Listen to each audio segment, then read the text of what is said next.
नमस्कार, मैं हूं Pankaj Kumar. TV9 digital platform पर आपका स्वागत है।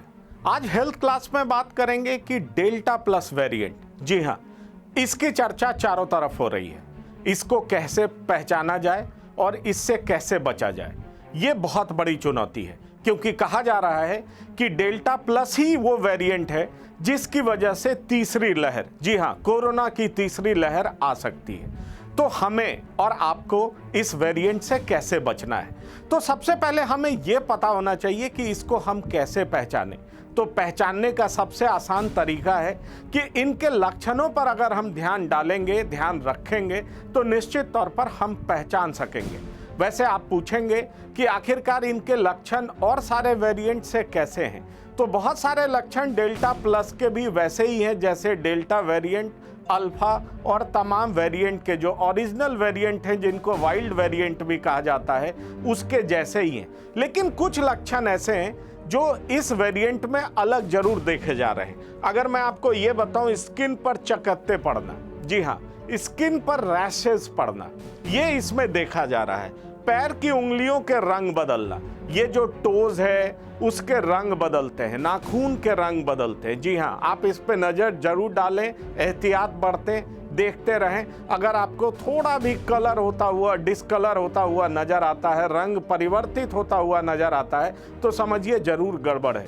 तुरंत ही चिकित्सक से सलाह लें। तीसरी बात, बोलने में तकलीफ होना। जी हाँ, डेल्टा प्लस वेरिएंट से जो संक्रमित पाए गए हैं उनको बोलने में दिक्कत हो रही है। वैसे मैं आपको बता दूं कि अपने देश में 12 प्रदेश ऐसे हैं जहां 50 से ज़्यादा डेल्टा प्लस वेरिएंट से संक्रमित लोग मिले हैं। मैं आपको ये भी बता दूंगा कि अब भारत सरकार ने 28 ऐसे लैब्स तैयार किए हैं। जी हाँ, जो लैब्स का कंसोर्टियम है वो 45,000 जीनोम की सीक्वेंसिंग कर चुका है, और उसके बाद उन लोगों ने ये पाया है कि 50 से ज़्यादा वेरिएंट डेल्टा प्लस के मिले हैं। इसलिए कहा जा रहा है कि अभी बहुत ज़्यादा डरने की बात नहीं है, लेकिन हमें एहतियात बरतना बेहद ज़रूरी है, क्योंकि ये कयास लगाया जा रहा है कि अगर इसकी ट्रांसमिसिबिलिटी ज़्यादा है, जी हाँ, वैसे अभी एक्सपर्ट्स कह रहे हैं कि डेटा आने दीजिए, उस पे शोध चल रहा है, उसके बाद ही किसी कंक्लूजन पर पहुंचा जा सकेगा। लेकिन अगर उसकी ट्रांसमिसिबिलिटी ज़्यादा है, वायरुलेंस ज़्यादा है, तो माना जा रहा है कि तीसरी लहर का ये कारण बन सकता है। और चौथा, पेट में दर्द और मतली होना। मतली का मतलब है प्यूकिस फील करना, जी हाँ, उल्टी जैसा महसूस होना, जीभ मिचलाना, ये सारे लक्षण हैं। और उसके बाद वो तमाम वो लक्षण है जो अन्य कोरोना में वायरस के वेरिएंट में भी देखा गया है, जैसे सीने में दर्द होना, बुखार, सूखी खांसी और थकान महसूस होना, सांस फूलना और सांस लेने में तकलीफ होना। ये तमाम ऐसे लक्षण हैं जो डेल्टा प्लस वेरिएंट में भी देखे जा रहे हैं। जो लोग संक्रमित हैं उनमें इस तरह के लक्षण देखे जा रहे हैं। अब हम बढ़ते हैं अगले स्लाइड की तरफ, क्योंकि ये जो लक्षण है उसमें पहले भी कोरोना से पीड़ित, अगर हम कहें डेल्टा वेरिएंट जिसको B16172, जी हाँ, वो कहा जाता है, उसमें भी ये तमाम तरह के लक्षण थे, जैसे गले में खराश होना, स्वाद और महक चले जाना। कोरोना का ये बहुत बेसिक लक्षण है। जी हाँ, स्वाद भी चला जाता है और गंध भी चला जाता है, महक भी चला जाता है। और जैसे ही कोरोना से संक्रमित व्यक्ति वापस ठीक होता है तो उसमें स्वाद और महक दोनों चला आता है। सिर दर्द और लूज मोशन की शिकायत, डेल्टा प्लस वेरिएंट में ये भी देखा गया है कि डायरिया की शिकायत बहुत ज़्यादा आ रही है। जी हाँ, उनमें ये बहुत देखा जा रहा है।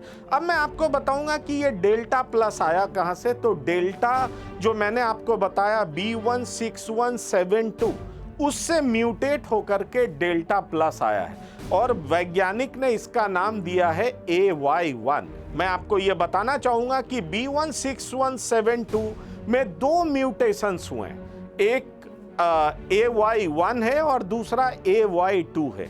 जी हाँ, और ये जो म्यूटेशन है जिसको हम K417N कहते हैं, जी हाँ, वो म्यूटेशन जो साउथ अफ्रीका में B1351 मिला था, उसमें भी K4171 सेम म्यूटेशन उसमें भी देखा गया था। और यही वजह है कि डेल्टा प्लस को खतरनाक इसलिए बताया जा रहा है क्योंकि कहा जा रहा है कि डेल्टा प्लस में डेल्टा वेरिएंट के भी लक्षण हैं, साथ ही साथ बीटा के भी लक्षण हैं जो साउथ अफ्रीका में पाया गया था। और यही वजह है कि ये माना जा रहा है कि ये ज़्यादा खतरनाक हो सकता है। वैसे कहा जा रहा है कि ये जो डेल्टा प्लस है वो फेफड़े का जो म्यूकोसा है उससे बॉन्डिंग करने का इसमें जबरदस्त लक्षण है। जी हाँ, एक तो मैंने आपको बता दिया कि ये क्यों डेंजरस माना जा रहा है, क्योंकि इसमें डेल्टा वेरिएंट के भी लक्षण है और बीटा के भी लक्षण है।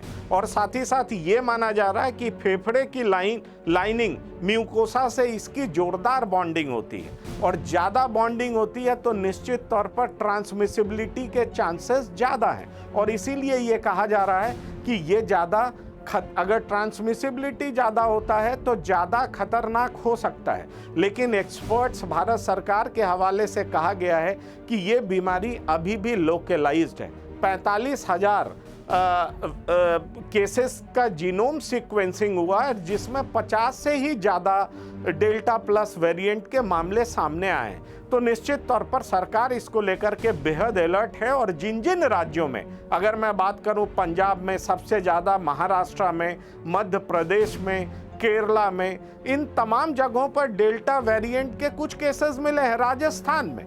तो इन तमाम जगहों पर कुछ केसेस मिले हैं और सरकार ने राज्य सरकार को काफ़ी ज़्यादा एहतियात बरतने का सलाह दिया है। और उसमें कहा गया है कि जो इसका मूल मंत्र है कि कैसे कोविड वायरस को टैकल किया जाए, तो उसका मूल मंत्र ये है कि पहले टेस्टिंग करिए, ट्रैकिंग करिए और वैक्सीनेशन पर जोर डालिए। क्योंकि अगर वैक्सीनेशन होता है तो निश्चित तौर पर यह जरूर होगा कि सीवियरिटी के जो चांसेस हैं वो कम होंगे। ये कितना खतरनाक है आने वाले समय में लैब के जरिए जो रिपोर्ट तैयार किया जाएगा उसके जरिए पता चल जाएगा।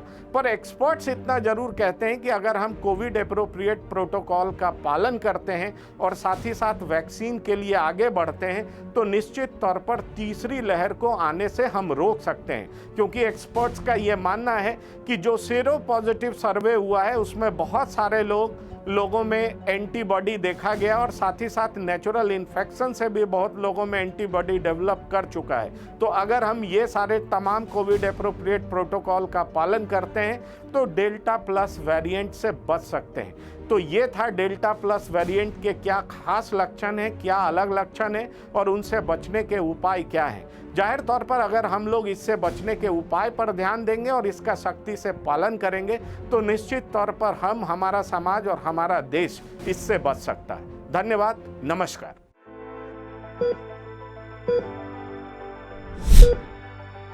you